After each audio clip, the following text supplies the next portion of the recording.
Seja bem-vindo ao programa O Direito é Todo Seu. Aqui discutimos temas jurídicos de interesse de toda a comunidade. E hoje vamos falar sobre a administração pública e os direitos humanos. E para debater o tema comigo, eu recebo o professor Dr. Dailor dos Santos, que é professor e doutor em Direito Público pela Unicinos. Seja muito bem-vindo, professor. Muito obrigado, professor César. É uma honra muito grande estar participando dessa conversa contigo, nesse dia importante com um tema que me é muito caro e acredito que seja importante a todos que estão acompanhando a nossa conversa.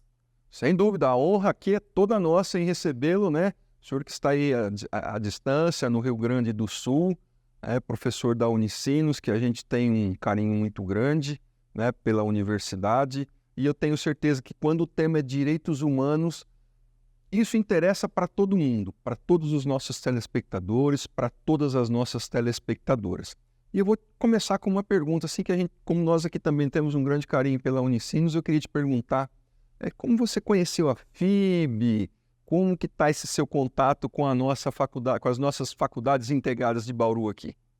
Devo lhe dizer, professor César, que o carinho que vocês têm pela Unicinos e pela região é um carinho que eu tenho também pela FIB e pela região. A primeira menção à FIB que eu tive foi do estimado professor Camilo. Éramos colegas de doutorado na Unicinos. Foi quando ele apresentou a FIB a mim, né, no sentido propositivo, apresentando projetos e pesquisas que eram conduzidas ali, mostrando como o curso de Direito era pensado ali, os demais cursos também. Tive a oportunidade de ministrar algumas palestras, a questão de algum tempo, embora virtualmente, porque a questão da pandemia nos limitou muito, não é? Mas também tive a oportunidade de apresentar artigos acadêmicos em publicações da instituição. Então é um carinho muito grande que eu tenho pela FIB, estudei com o Camilo na Unicinos, e de fundo o nome da FIB, em todas as aulas que eu costumo ministrar, pelo carinho que eu tenho, pelo respeito, pela trajetória que a FIB também traz consigo. Agora na Fevale, onde eu ministro aula de temas de direito público, entre elas direitos humanos, direito constitucional, é recorrente essa menção também. É um carinho grande e recíproco. Fico muito feliz de saber que há essa reciprocidade aí. Que bom, que maravilha, que ótimo isso, né? Esse contato, essa reciprocidade, como o senhor mesmo disse aqui agora. Vamos lá, né? Quando a gente fala em direitos humanos, e o nosso tema aqui é administração pública em direitos humanos, muitas vezes, erroneamente, nós ouvimos falar aí, por algumas pessoas, o seguinte: direitos humanos, isso é direito de preso, isso é direito de bandido, e etc., né? Então, eu creio que esse nosso programa aqui hoje vai servir para desmistificar esse conceito que se tem. E eu já lhe faço pergunta no seguinte sentido: o que são, né? E para quem são os direitos humanos?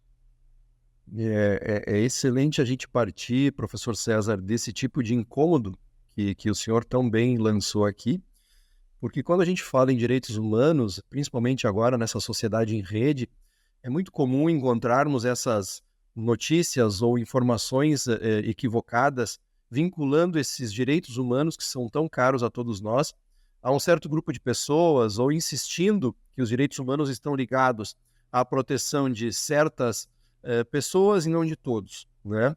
Isso é muito comum, infelizmente, mas isso é uma característica da sociedade em rede atual. Os direitos humanos, na verdade, a gente pode começar a pensar neles como uma conquista histórica. Quando eu digo que eu tenho um direito à propriedade, eu estou dizendo que eu tenho um direito humano à propriedade. Quando eu reclamo agilidade do Poder Judiciário no julgamento de uma causa, eu estou reclamando, para mim, essa agilidade porque eu tenho o direito humano, é um direito fundamental, à razoável duração do processo. Quando eu falo que eu tenho um direito à vida e devo ser respeitado nesse direito, eu estou reclamando um direito humano, o direito humano à vida. Quando eu reclamo a necessidade de proteção das minhas opiniões, e elas devem valer pelo que são, eu estou reclamando um direito humano. Portanto, nós estamos envoltos com os direitos humanos, eles nos cercam. Toda a nossa manifestação social só se dá, toda a nossa expressão cultural só se dá, toda a nossa vida em sociedade só se desenvolve em razão dos direitos humanos. Nem sempre foi assim. Nós já vivemos períodos de exceção no Brasil, por exemplo, a ditadura militar entre 64 e 85, que suprimiu uma série de direitos humanos. Entre eles, vou dar um único exemplo, o direito ao habeas corpus, não é? Então, pessoas foram vitimadas em razão disso. Tivemos também períodos da história mais remotos, ainda bem, não é? Em que passamos a lutar por direitos humanos de afirmação, em que queríamos que o Estado respeitasse as minhas características fundantes, a minha dignidade, o que constitui essa minha dignidade por ser um ser humano, e um período posterior em que esses direitos humanos passaram a exigir do Estado atividades prestacionais. O Estado tem que agir de determinado modo para assegurar uma ideia de igualdade, que embora todos sejamos iguais perante a lei, essa é uma regra constitucional e não deixa de ser um direito humano, nós sabemos que essa igualdade formal ela só alcança a sua plenitude quando se junta a uma ideia de igualdade material, ou seja, temos que buscar uma igualdade que nos coloque no mesmo patamar, uma quase ou uma tentativa de equidade. Os direitos humanos estão ao redor dessa perspectiva. Eles são uma espécie de conquista histórica e mesmo para aquele que diz, esses tais direitos humanos, não é?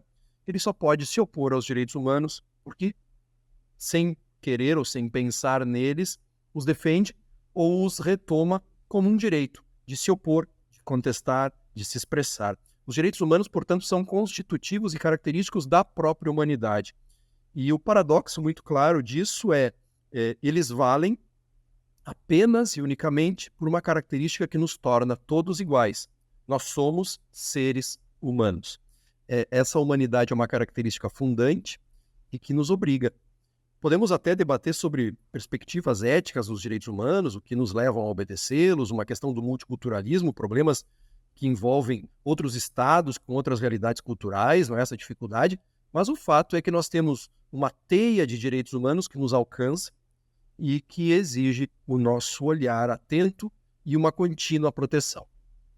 E ótimo te ouvir nesse sentido para esclarecer definitivamente a questão, o conceito dos direitos humanos aí, né?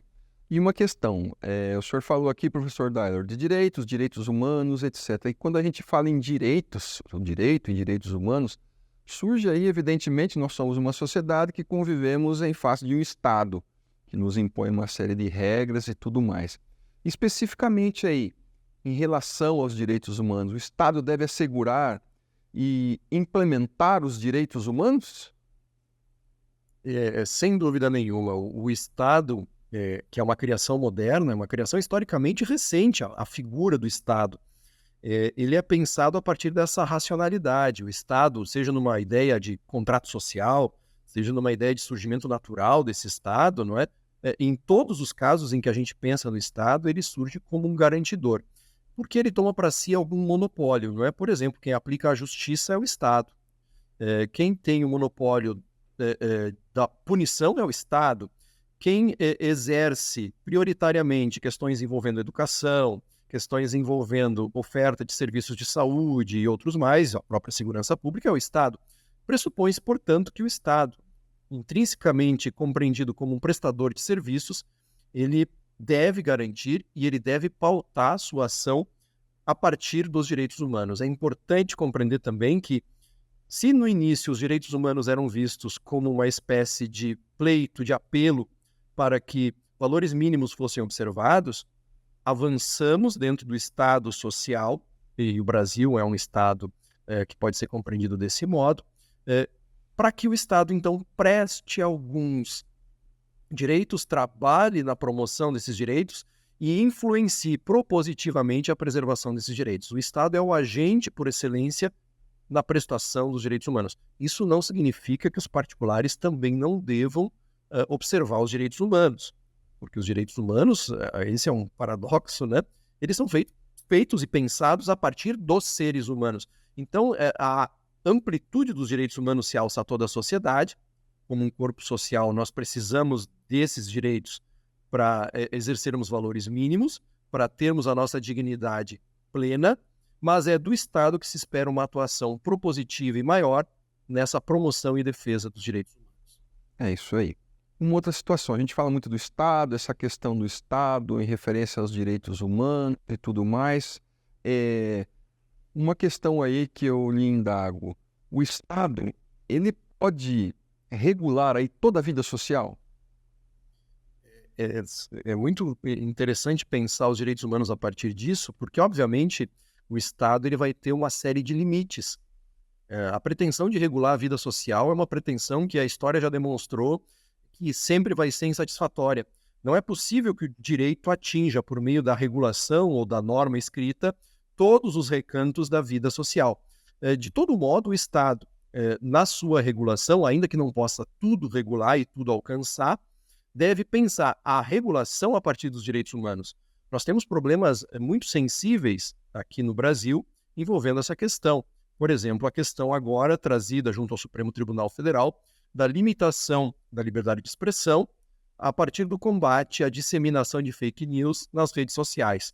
Acredito que todos sejamos contrários às fake news, não consigo imaginar alguém que tenha algum argumento capaz de defendê-las. O problema é se o Estado se propõe e pode regular, qual é o devido processo legal para essa regulação? Qual é a perspectiva legal que cabe nessa regulação? Esse talvez seja o fator mais importante, porque pensar, por exemplo, nessa proteção da liberdade de expressão, dentro desse exemplo que eu trago, é pensar nos limites procedimentais ou metodológicos desses direitos humanos. Então, o Estado ele é responsável por essa promoção, mas ele também deve se curvar às regras para promover esses direitos humanos. Os fins não justificam os meios. Talvez seja essa a grande percepção. E compreender qual é o limite do meio para alcançar um fim, quem dirá isso? Os direitos humanos. Ok. Uma outra questão, nós estamos falando aí do Estado, regulação da vida social, que foi a sua fala agora há pouco, e nós temos aí a figura do Estado todo-poderoso, né? O Estado que regra a nossa vida, que impõe limites, que impõe legislação em relação a tudo, e a questão de implementação dos direitos humanos que o senhor falou agora.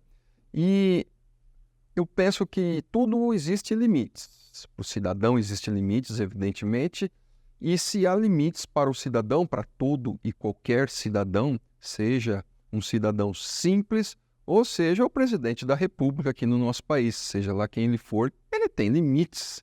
Ele não faz o que bem entender da cabeça dele. Ele tem legislação, ele tem uma série de regras, ele tem a Constituição que até um presidente da República deve observar e respeitar.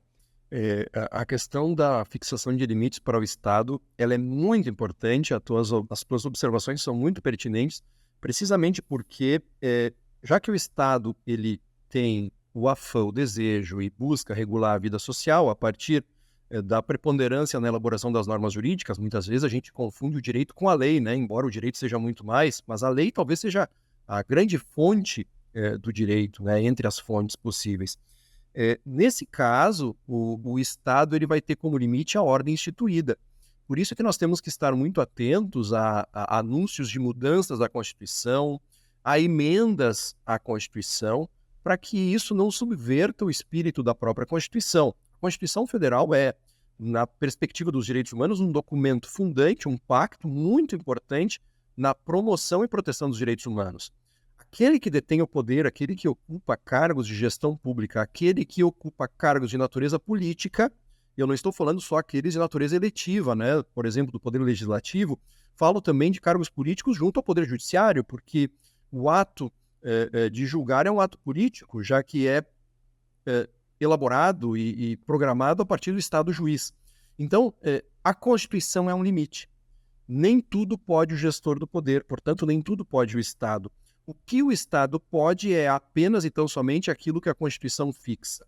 E compreender essa barreira é muito importante. Isso serve, eu reitero, como uma espécie de alerta para que tendências a diminuir a importância da Constituição, a diminuir o seu foco nas relações sociais, sejam combatidas. Combatidas no sentido de criticadas juridicamente, para que não sejam admitidas. Afinal de contas, a tripartição dos poderes pressupõe uma hierarquização, uma organicidade, uma distribuição orgânica de funções dentro do Estado, para que cada um exerça as suas competências dentro desses limites constitucionais. Em relação à administração pública, né?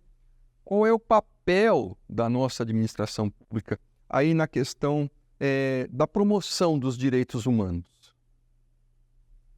É muito interessante pensar o Estado a partir da sua atividade prestacional. Então, nós vamos pensar a administração pública como um componente dessa manifestação estatal e como quem principalmente vai prestar serviços públicos.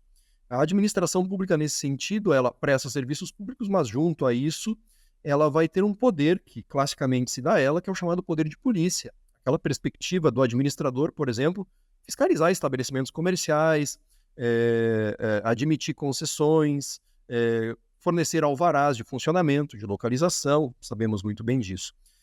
Junto a isso, a administração também agora passa a ocupar uma função muito nobre e muito delicada. Nós estamos falando agora de uma sociedade com redes sociais, nós estamos falando agora de uma sociedade que trafega pelo âmbito da inteligência artificial, nós estamos falando de uma sociedade agora massificada na rede e cuja prática comercial e as relações sociais se dão, entre outras formas, a partir de aplicativos e tudo mais, de modo que o direito, ele naturalmente vai estar sempre um passo atrás dessa evolução tecnológica. Isso pode ser compreendido por muitos como um problema. Por outro lado, a administração pública teria a possibilidade, nesses casos limítrofes, de tentar compreender essa inovação dentro da sua ótica de regulação. Então, a administração pública tem uma importante função na regulação dessas inovações, dessas novidades, dessas novas tecnologias, por exemplo. Só que volta à grande pergunta: qual é o limite para a regulação? Vamos proibir, por exemplo, a disseminação de aplicativos? Esse debate surgiu de um modo muito curioso quando, por exemplo, verificou-se que foi lançado um aplicativo de transporte, não é? Era um dos aplicativos mais famosos aí, o Uber, e não havia uma regulação prévia disso. Então vamos proibir? Como regular? Veja que nesse caso a administração ela apresenta uma possibilidade, ela tem nas mãos uma possibilidade de se reinventar. A partir de princípios dos direitos humanos, ela pode compreender que não há como vedar esse fluxo da inovação, mas, ao mesmo tempo, há a possibilidade, quem sabe a partir de agências regulatórias, quem sabe a partir de parâmetros administrativos específicos, há a possibilidade de repensar os critérios pelos quais essas inovações se apresentam ao mercado, se apresentam à sociedade. Há modos do Estado se reinventar, facilitando, inclusive, a sua atividade fiscalizatória. Há modos de valorizar e de maximizar a participação democrática com as novas tecnologias. Há modos de tornar mais ágil o funcionamento da administração, mais eficiente o funcionamento administrativo, a partir desses critérios de direitos humanos. Pensar desse modo a administração pública é talvez dar um novo sentido aos próprios direitos humanos. Aos direitos humanos agora que seriam de uma nova dimensão geracional, não é?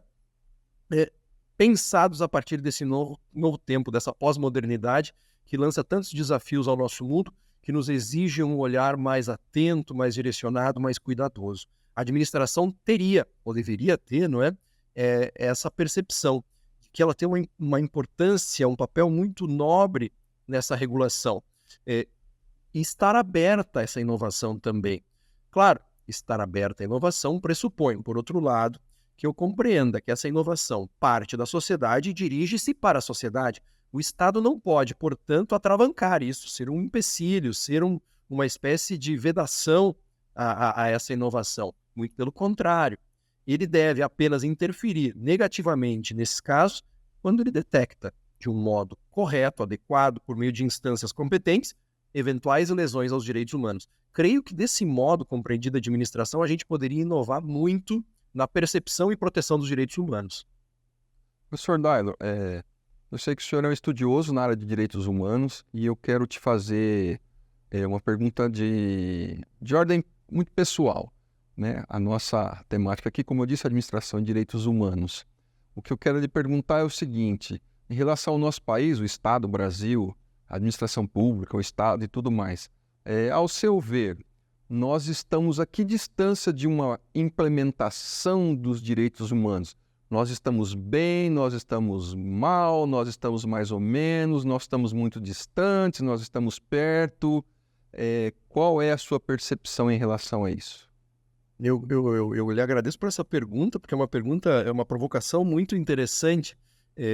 Como eu vejo os direitos humanos? Talvez a primeira observação importante de se fazer quanto a isso é que eu não os vejo como uma meta a ser alcançada. eles são um caminho a ser percorrido. Então, nós nunca chegaremos no espaço ideal. Nós nunca chegaremos no alvo. Esse é um instante em que alcançamos a proteção definitiva. Não, porque a humanidade renova-se, isso é uma questão histórica, a própria historicidade da compreensão dos direitos indica isso. Surgirão novos dilemas, surgirão novos questionamentos, a humanidade se reinventará. Qual o limite da vida? Qual o limite da propriedade? Até onde eu posso limitar a liberdade de expressão? Posso? Não posso? Qual o limite para me manifestar numa rede social? Esses dilemas para sempre serão refeitos. Então, colocada essa primeira questão, é possível dizer que nós não devemos, no meu modo de ver, nos preocupar com o ponto de chegada, e sim com o caminho a ser percorrido. Dentro dessa ideia do caminho a ser percorrido, acho que nós temos muitos pontos a avançar dentro do direito brasileiro na proteção dos direitos humanos. Não significa isso que nós já não tenhamos avançado em certas proteções. Nós temos proteções muito robustas de alguns direitos humanos, leis protetivas de grupos vulneráveis muito importantes, mas nós temos que avançar nessa proteção no sentido de averiguar se instrumentos já concebidos atingiram os fins a que se destinavam, ou ainda o que falta para que outros grupos ainda vulneráveis sejam adequadamente representados nessa proteção dos direitos humanos. Nós temos uma série de fatores a tentar preservar. Por exemplo, a questão prisional é comum, a violência policial contra a população carcerária, nós temos que pensar nisso. Nós temos que pensar os direitos que o Poder Judiciário assegura ou deixa de assegurar. Nós temos que pensar a própria dinâmica do Poder Judiciário a partir da agilidade ou não das suas decisões. A razoável duração do processo é um valor muito caro para toda a população. Nós temos que pensar os limites de poder que os detentores do poder exercem. Será que é possível que o Brasil se mostre isento diante de defesas de ditaduras? Será que é possível que o Estado se mostre isento ou indiferente diante de ditadores que tomam decisões e isso, em tese, interfere? Em tese, não, né? Na verdade, interfere na afirmação democrática. Será que os direitos humanos foram alcançados na punição daqueles que violaram direitos humanos durante a ditadura militar? Como punir esses violadores de direitos humanos? O que nós queremos de fato dos direitos humanos, já que eles importam tanto à democracia? Temos, então, penso, muitos pontos a avançar ainda.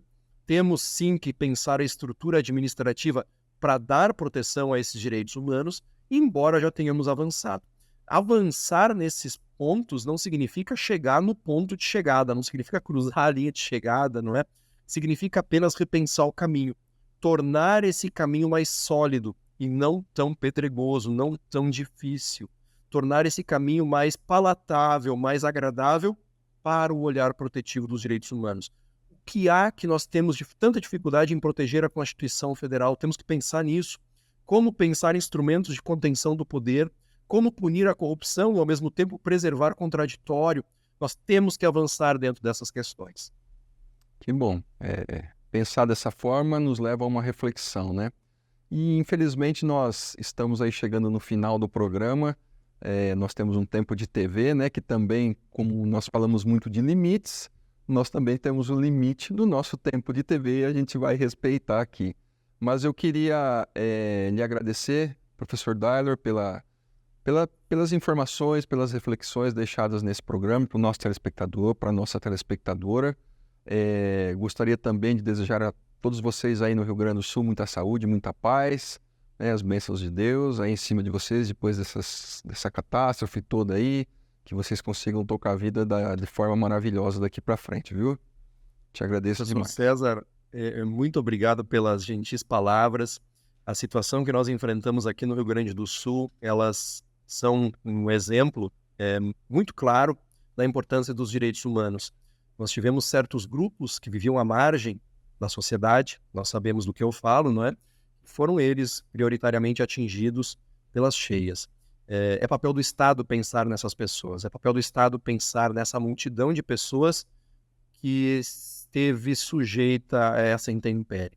Nós agora falamos em direitos humanos, estamos falando disso, é muito importante pensar na proteção de direitos humanos em situações de desastre.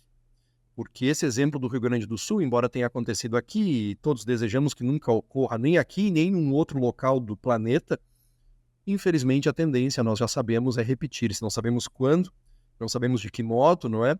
Mas é papel do Estado, na proteção dos direitos humanos, pensar no contingenciamento dessas situações, na prevenção dessas situações, no gerenciamento adequado dessas situações. Do Estado se espera muito. E essa espera que colocamos no colo do Estado diz tudo para os direitos humanos. Falar dos direitos humanos é muito atual, eu me sinto muito honrado de ter tido essa oportunidade. Haveria muito tempo para falar muito mais, não é? Mas eu me sinto muito feliz e lisonjeado pela oportunidade. Professor César, muito obrigado. Um abraço muito grande aqui do Rio Grande do Sul a você e a todos aí que nos acompanhem. Nós é que agradecemos, viu? Sempre grato aqui. E agradeço a você, nosso telespectador, nossa telespectadora. Muito obrigado e até o próximo.